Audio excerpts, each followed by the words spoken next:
berhasil mengamankan satu unit mobil truk yang diduga mengangkut BBM ilegal. BB sudah kita amankan satu unit truk bersama dengan isinya kurang lebih 12 ton. Minyak diduga berasal dari Sumatera Selatan, Bayak. Diamankan di wilayah mana?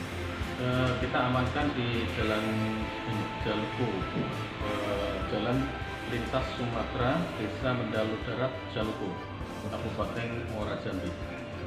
Berapa orang Pak yang diamankan? Yang kita amankan ada 2 sampai saat ini sedang kita lakukan pemeriksaan, yaitu sopir dengan keneknya. Oke. Untuk barang bukti sendiri mau dibawa kemana? Sementara masih dalam pengembangan. Untuk barang bukti masih dalam pendalaman dan pemeriksaan. Siap. Oke.